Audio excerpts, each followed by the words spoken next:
Excited, man. This actually looks like a really fun slate.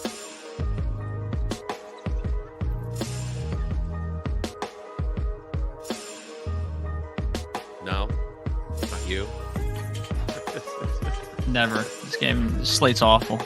I don't even like football, he says. I actually hate it. Sure. He watches the Dolphins. I am Nicky Hard Rock after all.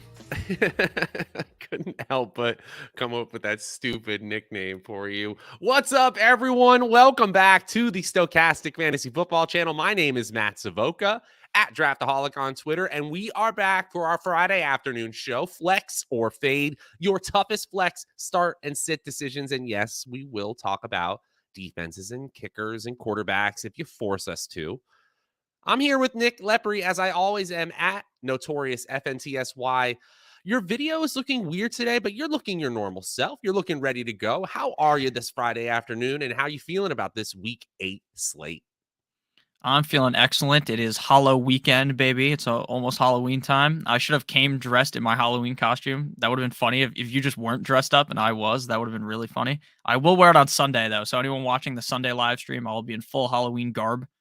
Hopefully everyone's having a great day. And I'm very excited to talk about these top 100 flex players. The flex or flayed. Flayed? Bobby Flex Flay. or flayed? That Yeah, would be such an intense way to play fantasy football. Like, you flex, you fade, or you flay them, as in like you have to actually go out. I don't know. No, I don't want to say anything. No violence here on the show. This is a game within a game, and I do see some of our favorite heavy hitters in chat. Just Bob, I know you hit the thumbs up on the way in. What's up, man? Josh, you're here. What's going on? Good afternoon, guys. Shell Bell, how are you? TGIF to you as well. And we got a question to start us off this Friday, Nick. Citrus Blade asks, what's up, guys? Pick one flex. Brian Robinson, Donta Foreman, George Pickens, or Eno Benjamin. Some solid RB1, low-end RB1 options. And then Kenny Pickett with George Pickens. He's obviously been a dynamic duo, but they're going against a Philly defense that is tough as anyone. Yeah, I'm going to go with George Pickens. I honestly don't think Slay will shadow Pickens. I think it's more likely Slay is on Deontay Johnson. That's what the Dolphins did. So I'm going to lean with Pickens. Pickens seems like he's in a really good spot to just keep getting peppered with targets, and the guy just looks incredible. Yeah, he looks like the number one option on his team. And ultimately, I think you have to go with one of the running backs here. But if you told me that Pickens was the player you needed for that 30-point performance this week, I wouldn't be crazy. I wouldn't think that's crazy. I just think the Philadelphia defense has things figured out. For me, if James Conner is a starter, you go with Donta Foreman. And if James Conner is out, you go with Eno Benjamin. That's kind of how I feel, Citrus. Pickens is the guy for you? Yeah, for sure. And I was definitely surprised today that Chuba Hubbard was ruled out. I started making my running back video, and as I'm making it, like, Chuba Hubbard's out, so I got to throw that out the window. But I honestly thought he was going to play on a limited fashion. I'm kind of surprised he's out. That really helps Donta Foreman a ton. It absolutely does. I honestly think, even regardless of what else goes on here, James Conner being in or out, what you think of the Philadelphia defense, I think Donta Foreman might just be the pick right now. Brian Robinson also has a ton of opportunity. When the coach has to walk into the press conference and proactively say, we're not trading Antonio Gibson, it doesn't mean that the rumors swirling around Gibson are particularly good. Kenneth Lee asks, trade Hurts for Prescott and Amon-Ra St. Brown or Olave? This is a juicy trade. What do you think about this, Lepri? To be honest with you, you need a receiver since you lost Chase. I guess I would do it, but like, the problem with quarterbacks this year is there is such a wide gap, in my opinion, between Hurts and Prescott, because even though I thought this team was going to look to be pass heavy with Prescott, maybe it was just this week, right? Or last week against the Lions. They want to kind of ease him in. But I don't know. I mean, if they're going to be throwing that much, I don't know how valuable Prescott will be, but I guess I would do it. Prescott and St. Brown. St. Brown, to me, is much better than Olave. I think this is a good way to think about fixing your roster after losing Chase, unfortunately, for multiple weeks here. However, Nick makes a great point with the fact that a top 3 quarterback performance compared to the rest of the field, the difference in those two scores are getting larger to the point where does one wide receiver score on top of your quarterback, your average quarterback? Unfortunately, that's where Prescott is in our projected scoring. Does that even make up for Hurts' ceiling? The answer typically was yes. In 2022, it has been no more often than we've realized or perceived. And so ultimately, this is a true toss up. Kenneth, this is a great way to think about things. And honestly, I think I would pull the trigger on Prescott and St. Brown. Yeah, I would too. I mean, I just think St. Brown is just really that good that I'm willing Yes, to do it. Like if it had to be for Olave, I would say no, even though I like Olave. I absolutely do too, especially with the way that this rookie is being utilized with Landry and Thomas on the shelf. Okay, Josh, this is a real question. This is a great question. Pizza or wings game day? I have a definitive answer here. It is wings for sure. I love pizza. I am in the mecca of pizza, New York City. It is the best. But on game day, it's wings for me. I like wings as well, but I'm gonna have to go pizza. Pizza's just less. I don't know. It's less dirty. You know what I'm saying? Like I'm not gonna mess up my Tua jersey eating pizza. I mean, I'm I a bit think of a there's a civilized way to eat wings. I don't do the whole like where you take the wings, you take the bone off, you kind of rip the thing off. Like I'm not doing it that way, but That's like, weird. Don't do yeah, that. yeah, like you want the enjoyment of the ripping of it. You got to do that a little bit. I understand the grime aspect, but it's not like you're not dealing with grease with pizza. This is a legitimate argument. It's not like pizza grease can't ruin a Tua jersey either. Well, it also depends where you're getting the pizza from. Like if you live in like West Bumblefuck, the pizza probably isn't as good as the wings, right? Like we live in New Jersey and New York, so the pizza's good. Mhm. So that also kind of sways your opinion Sure, too. sure. So you're saying WBF pizza probably isn't as good as BWW wings. I would probably say that's probably true. Yeah. Or it's just the B dub, as most people call it. Pitts or Taysom this week and rest of season, Lepri. I would say, sorry, I just got a message I was reading, but I would go Taysom Hill this week and rest of the season. Look, I'm going to be honest with you. I'm not cutting Pitts. He's not like, but at the end of the day, do I feel comfortable playing him? Never. Arthur Smith, they were literally getting spanked and they just ran the ball a million times in the second half. Like, how could you do any type of mental gymnastics to talk yourself into Pitts unless they go away from Mariota? Because maybe Mariota's the problem. But I think Mariota's good. I just don't think they trust him. That's kind of the Yeah, they thing. have him on a leash. Exactly. That's right, Nick. They Yeah. have him on some sort of leash where he's not allowed to change the plays or not allowed to be aggressive with the play calling. Either way, Pitts is really tough to trust despite the athleticism here. Taysom Hill, kind of like an RB2, is going to get you 4 points in a way that most tight end 12 to 15 options, you can't even guarantee that most weeks. But Yeah. it's also the fact that those ceiling weeks, they're not going to be every week. Those 40-point weeks, Of I course. think I would do Taysom Hill rest of season. I can't believe I'm saying that. Just because of the Yeah. floor. The ceiling's the same. And also, like, it doesn't seem like we're anywhere near Winston becoming the starter. Like, it seems like they want Dalton to be the guy. So that's even better for Taysom, in my opinion. There you go. Miso, what's up, man? Good to see you. Tampa defense killing me this season. Tampa defense is not good. It's not good. And Shaq Barrett's now out for the year with a torn Achilles. Yep. I mean, this is bad. If you bet on Tampa Bay and had Tampa Bay, maybe mini stacks in many of your drafts, like this person may have had, Me as well. it's one of those situations where that team was number one in pass attempts, deep attempts, red zone pass attempts, team fantasy points per game, team flex fantasy points per game. And unfortunately, the wheels are kind of falling off before our eyes here. Mike Evans, just another roll your eye performance because he was so close to so many scores. That doesn't count to your fantasy roster. Unfortunately, Yeah. so I don't think it's getting better before it gets worse. Start Jets or Jags D. Also, Dulcich or Gesicki this week as a streamer tight end. Okay, so you got Dulcich in that same game against the Jags D. I honestly like the Jags D better than the So do I. Jets. And then I would start Gesicki because I don't want to start Dulcich against the defense I just started. I don't mind starting the tight end against the defense, but I would go with Gesicki as well. Gesicki has been getting targeted more. Like to start off the season, he was basically cast off onto an island. Like, hey, pal, if you can't figure out how to block, You're not getting the ball. But now they realize that, hey, he can't really block. So let's throw him the ball. I think he's had 7 targets in back-to-back games off the top of my head. So he's clearly a guy that is getting a lot of volume for the team. And like they paid Cedric Wilson $7 gazillion and he's basically useless. So Trent Gesicki's Sherfield's playing probably, over him. yeah, and Craycraft, the Minecraft guy. So I would go with Gesicki as well over Dulcich, even though Dulcich looks cool. Like, just if you just don't know what Dulcich looks like, go look up a picture of him. He looks awesome, but I'd go Gesicki. He looks like Blake from Workaholics. He does.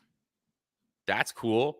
I mean, Dulcich played 65% of snaps in week 6, 60% in week 7. He has now had 12 targets in his first 2 NFL games. Got a score from Russell Wilson, who they announced this week will start once again. Shellbell asks, curious what you all think about the Kadarius Toney trade. It's nothing but good for Kadarius Toney. This is a first-round talent who actually shined on the field in terms of targets per route run last season. He was one of the best wide receivers in the NFL. I couldn't quit it drafting him. The ceiling was there, but obviously we're getting a floor performance so far. Patrick Mahomes can change that quickly so long as he gets healthy.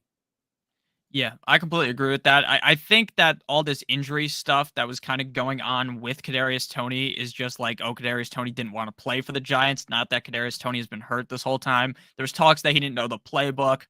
This is a huge positive also for Wan'Dale Robinson, who now is like the undisputed wide receiver one there, unless they trade for Judy or something. But I like Kadarius Toney. Now, I've seen people be like, oh, this is just a dynasty move. Like in redraft, this can't have an impact. Well, guess what? They're on bye this week. So they have another week to figure this out. Then he's going to show up. And look, I'm not saying, like, I was a big MVS truther, but he's better than MVS. In my opinion, Toney, he's better than Hardman. He might even be better than Juju. So I think he definitely is rosterable. And if he has one down game, I'm not cutting him yet. I'm giving him like 2 tries before I cut him. Yeah, I think he belongs at the bottom of a roster, first of all. But ultimately, what it does is it sinks down the ceiling potential. Like if you're looking at percentage chance that one of these wide receivers goes off, it sinks down every single one of their chances. And we've seen Juju 2 straight weeks of ceiling performances. The chances of him having a ceiling performance next week when the Chiefs are back goes down because Kadarius Toney is there. It's still possible for all players. MVS is the one that I kind of feel like is being kind of faded out of the equation here, along with Sky Moore, who clearly is a project. The big BS asks, Boyd, Lockett, Gabe Davis, Cooks, or Wan'Dale Robinson. You got to choose one. I think it's Lockett. Yeah, I think it's or Lockett, is it Boyd? but No, Boyd it's is Lockett. close. Yeah, Boyd is very close. Actually, it's Gabe Davis for me. Really? So you got him that high up? Yes. Gabe Davis is like, he's been a top 12 receiver multiple times. The only time he hasn't performed is when he was hurt. I don't know, man. I feel like there's zeros in his range of outcomes, and 3 targets don't always result in 100. I don't know. We've just seen so many floor and ceiling performances. You have a good wide receiver core. The start sit decisions are tough. I honestly think if you are just choosing one from this group, you're probably safe to trade 2 for 1. Maybe get some running back help. Yeah, I would definitely try to trade Boyd at his peak right now. And again, I I like like that. Boyd. I like Boyd, but Boyd has been really good without Jamar Chase or T. Higgins. I forgot who tweeted it out, but he's had so many top 18, 24 games when they're missing games. So he's clearly a lock to be good. But right now is of it, right? Unless he goes out this week and scores more points than last week, which is unlikely. Yep, I agree there. I'm still going with Lockett. I'm sorry. I'm still going with Lockett. I like your analysis, but I'm still going with Lockett myself. Ronnie asks, thoughts on Aaron Jones against the Bills defense, number 1 in adjusted fantasy points allowed to offenses. A little bit harder to pass against than the run, but Aaron Jones in a tough matchup for sure, and splitting time with Dylan. What do you think about this, Lepri? Yeah, so I like Aaron Jones. Aaron Jones saw his most amount of targets last week. This is realistically a game where he should see more targets. The question is, are Mike LaFleur and the Packers smart enough to figure this out? Or is it Matt LaFleur? That's Matt LaFleur over there. Yeah, Mike LaFleur is on like the Jets or something. The Jets. But you get what I mean. So, yeah, I think this should be a good game for him realistically, right? If you're thinking, maybe if I'm the head coach, this is a good game for Aaron Jones. But LaFleur hasn't quite figured out the fact that A.J. Dillon shouldn't be used at a very high clip, yet he is. So I like Aaron Jones as a top 18 back. basically impossible for me to rank him higher based upon the situation he's in. The upside is top 5 back, but you just know deep down in your spine that AJ Dillon is still going to get touches, and it could Right. derail He's him. going to get a certain percentage that takes away from the ceiling percentage of Jones, the same way we're talking about the Chiefs there. But ultimately, I still think Jones is a startable player within this tough Agreed. matchup. He falls into the end zone a lot of times if you simulate this game over and over again. Hi, guys. Just got offered Kareem Hunt for Deontay Johnson.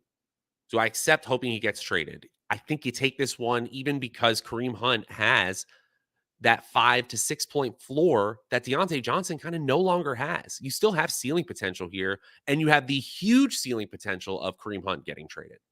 Yeah, to me, I'm not doing this unless Deontay Johnson's just like someone you're never going to play, because I think Deontay Johnson, like, he's been seeing so many targets.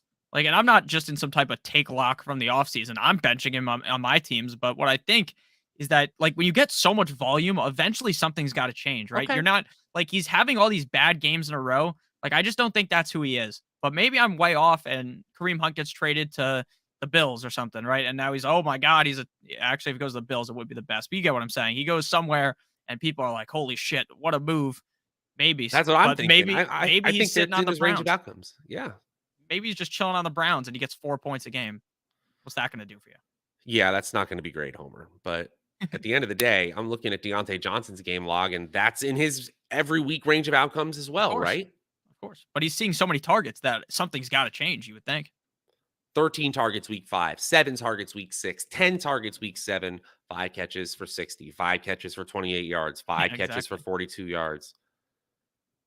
I guess full PPR, give me Deontay Johnson.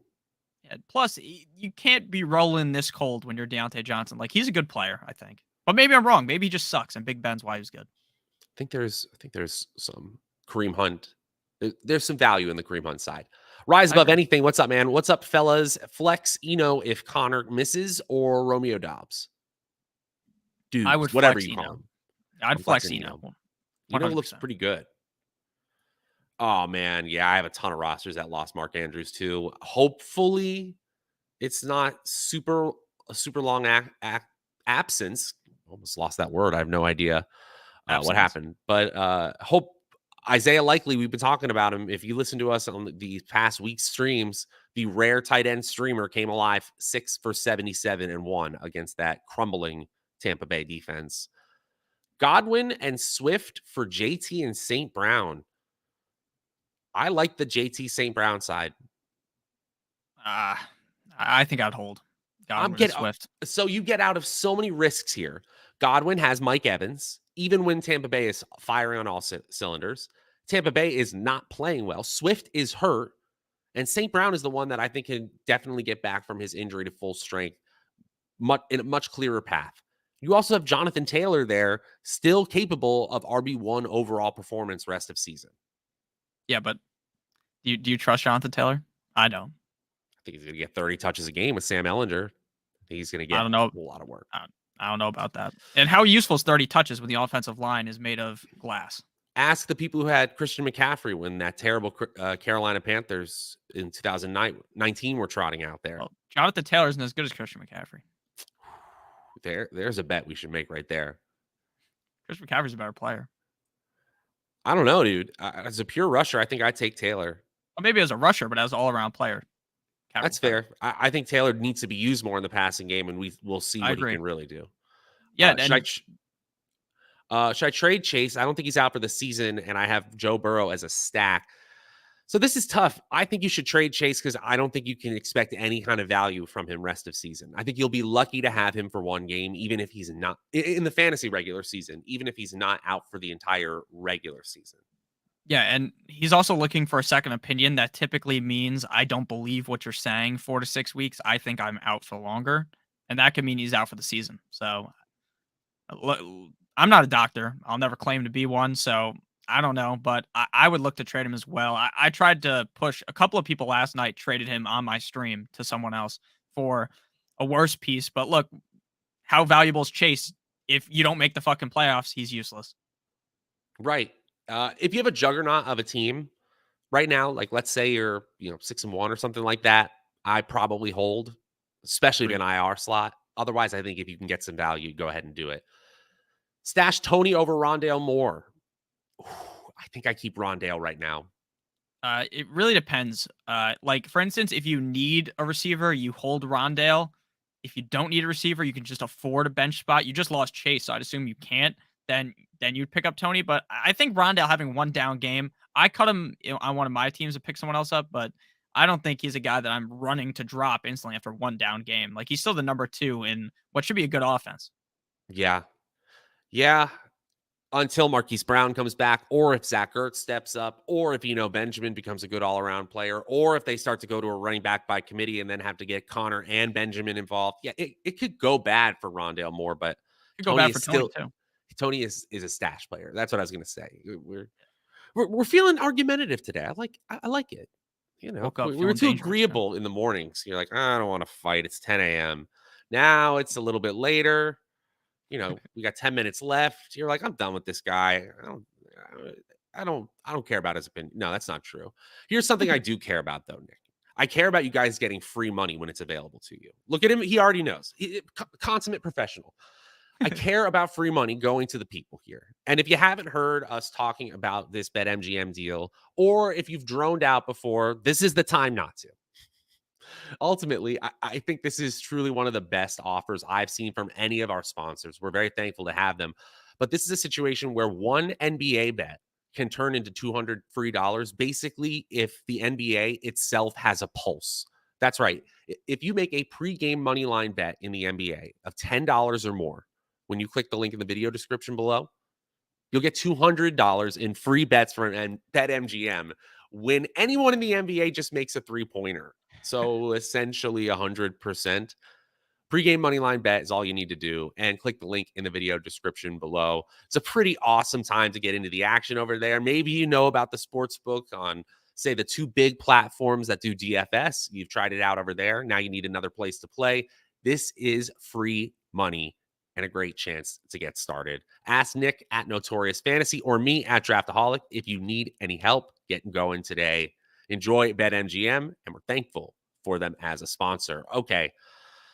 Oh, man. Let's see. Feeling a decent start at the flex wide receiver 1-2 or Diggs D Hop. Oh, There are Diggs and D Hop 1 and 2. Got it. Yeah, Thielen's absolutely a decent start at the flex against Arizona. That defense is not good. Yeah, Thielen's been getting ramped up in targets. The problem is there's always just that inkling inside of me that's like, Justin Jefferson might just get 10 targets, score 3 touchdowns, and then you're kind of just shit out of luck. But I'd still go Thielen. Thielen's really reliable.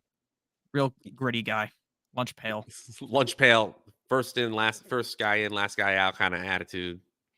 I love Thielen. It's funny because I really liked him in the offseason, and he really sucked to start the year, but he's starting to really ramp it up. So I like that out of him. And he's open in the place where it's most important to be open, the end zone. Yes. What 2 RBs this week out of Jacobs? Michael Carter, Donta Foreman. I think it's got to be Jacobs and Foreman. Clear starters, and you've got the concern about James Robinson. I put in my start-sit video that came out yesterday on the Stokastic Fantasy Football channel that I believe in Michael Carter as a flex starter, but Jacobs and Foreman are low-end to high-end RB1s this week. Yeah, now initially I was on James Robinson over Carter, and then the more I thought about it, I was like, even if he's had more time than CMC, realistically, Carter should get the first touches, and unless he screws things up this week, he should be the guy. But I agree with you. Jacobs is locked to be in the lineup, and then I go Foreman because Hubbard's gone. There you go. Got offered CEH for J-Rob. I'm taking CEH. Yeah, I'm taking CEH as well, and I think J-Rob still has a lot of upside. But look, CEH got deemed as like this guy's getting benched for Pacheco or whatever. We saw what happened. CEH is still that guy. CEH still has plenty of role within that Kansas City offense. Would you flex Eno, Wandale, or McLaurin full PPR? If Connor doesn't play, if not McLaurin, and I think I almost consider McLaurin over Eno anyways. I like McLaurin rest of season. A big trade went down in my league of record, the one that I care most about. Everyone's got that one league. McLaurin and Mahomes for Cooper Kupp in a Superflex league. Big time deal. I think that's a fair trade, especially with Curtis Samuel, Jahan Dotson, De'Ami Brown. There's some injury concerns. That Washington offense is certainly in flux, but McLaurin is the most talented player there. I really like Wan'Dale Robinson. Rest of season, though, you're not doing anything with him. Don't trade him yet. Would you guys consider streaming Marquise Goodwin? I actually would. We have him right around 100 in our flex rankings over at He is stokastic.com. The 100. same projections that power our DFS rankings as well. That's right at the edge of startability in fantasy football. Yeah. I think Goodwin's fine. I'm just not expecting what we saw last week. Like he's a 5-target guy. He's fast. This could be a really high scoring game. So maybe he does flash again. It wouldn't surprise me. I think he's a good player, but I'm just not overwhelmingly high on him this week. I don't think anyone is. Especially if DK Metcalf plays, which I don't think he's going to play. I don't think he's going to. I saw in chat some people think he is. I think there's a little bit of gamesmanship going on. I think that offense is going to revolve around Kenneth Walker, Tyler Lockett, and if need be, Marquise Goodwin after that. Aaron Jones or Ramondre Stevenson, Max asks. I'm going Stevenson pretty easily over Jones. I think Jones they have the same upside, but Stevenson's just much safer. And the better matchup. And targets are absolutely there for Stevenson, even more so than Aaron Jones. Can't believe I'm saying that right now. What do you guys think about Ramondre rest of season? Goes right into this. Even though Harris is back, Ramondre still seems to be favored as a running back with pass catching upside. Not only that, Miso, Ramondre is breaking tackles at a crazy clip, innovative tackles per touch. Number 2 in the NFL right now among all running backs. That means tackling's tough when you're going against Ramondre Stevenson. I really like this guy rest of season. He's a low-end RB2. Excuse me, high-end RB2. Okay. Yeah, I was about to say I disagree with that. But yeah, I do agree. Top with 15. You. Yeah, I love Damian Harris. I tried to click on my own video and I hear myself talking in my ear, which is really annoying. But what I was going to say is that Damian Harris, I think, is going to be just the backup for him. So I really do think that unless something happens to Stevenson, Ramondre's the guy. And Ramondre might even be a low-end RB1. And that might be a hot take, but he's really good. I have him in my top 15. If you have him at like 11, 12, don't think that's crazy. If we drafted right now, Ramondre Stevenson's probably a late second, early third round pick.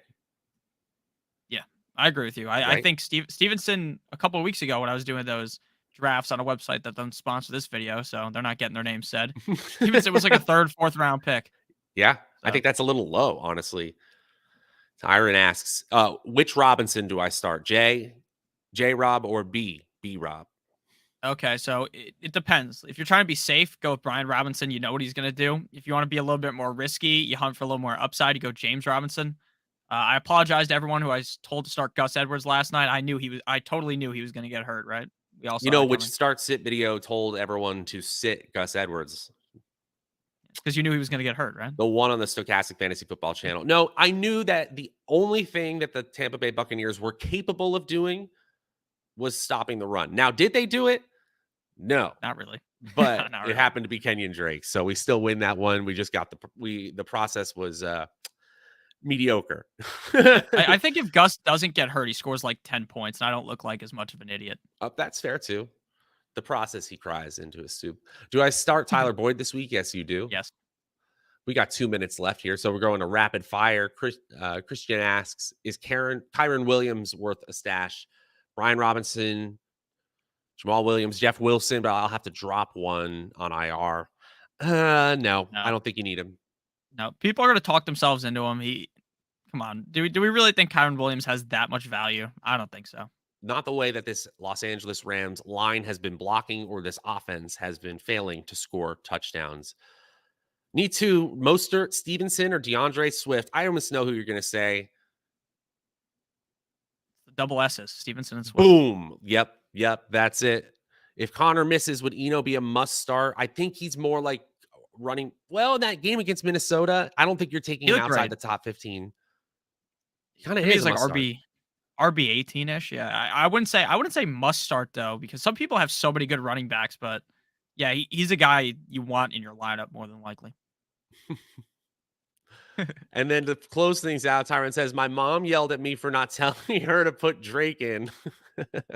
Like, I also knew Gus was going to get hurt.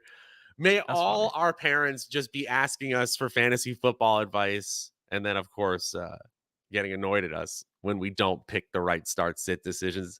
The family fun of fantasy football, as it always is. Nick, this is a really fun half hour as we get people excited for the Week 8 slate. Truly a great one coming up this Sunday. We even have some solid showdown slates on Sunday night and Monday night. We've got you covered with strategy videos here on the Stokastic Fantasy Football channel, the Notorious Fantasy Football channel by Stokastic. We got content all day for you. And Sunday afternoon, right here and on that channel as well, Nick will be back answering your questions leading up to kickoff. And if you want to leave a comment as well, you can ask us a question there. Man, what a good time. What a good time in sports. A great Week 8. We got BetMGM giving us awesome offers on the NBA. Just a good time all around, man. Hope you have a great Tuesday. Where can the people find you, Nick?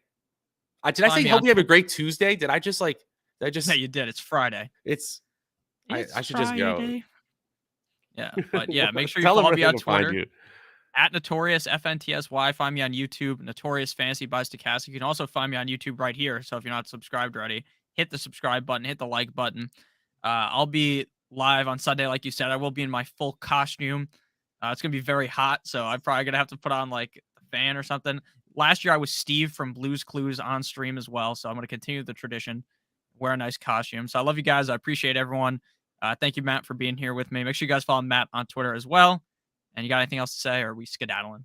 I guess we're skedaddling. He's Nick at Notorious FNTSY. I'm Matt at Draftaholic. As always, we appreciate you guys. Have a great weekend.